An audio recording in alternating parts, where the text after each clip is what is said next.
Assalamualaikum warahmatullahi wabarakatuh.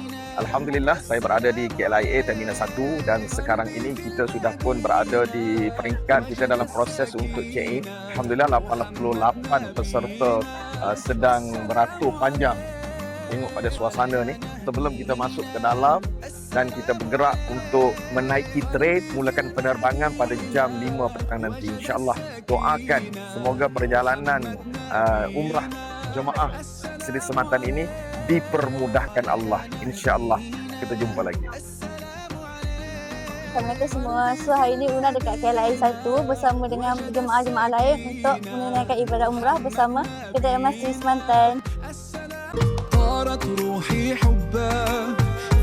Assalamualaikum semua. Allahumma salli ala sayyidina Muhammad wa ala alihi wa barik wasallam. Alhamdulillah hari ini Nur berada di KLIA 1. Kita bersama dengan semua jemaah daripada SSPC Kedai Emas Seri Semantan menunggu untuk flight ke umrah. Kita akan ke Madinah. Alhamdulillah dan terima kasih diucapkan semua para jemaah sangat-sangat excited dan gembira tak sabar kami untuk pergi ke tanah suci. Alhamdulillah, doakan kami. Assalamualaikum warahmatullahi taala wabarakatuh. Bersyukur kepada Allah Subhanahu Wa Taala dapat berkumpul bersama-sama dengan SSPC Emas Seri Semantan menuju lambaian Kaabah sebagai Duyufur Rahman. Alhamdulillah, terima kasih kepada Kedai Emas Seri Semantan membuat penajaan sepenuhnya kepada kami semua seramai lebih kurang 86 orang. InsyaAllah doakan kami mendapat umrah yang mabrur dan berjaya bersama-sama dengan Emas Seri Semantan, insyaAllah.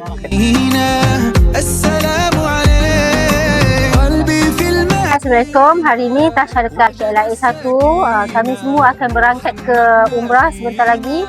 Dan ini semua adalah flight layak Seri Semantan.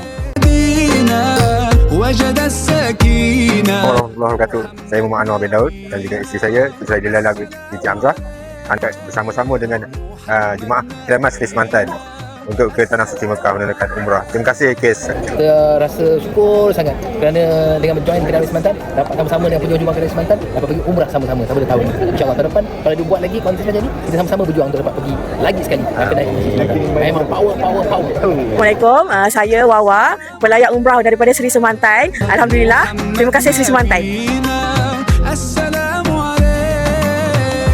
Muhammad Nabina, Assalamu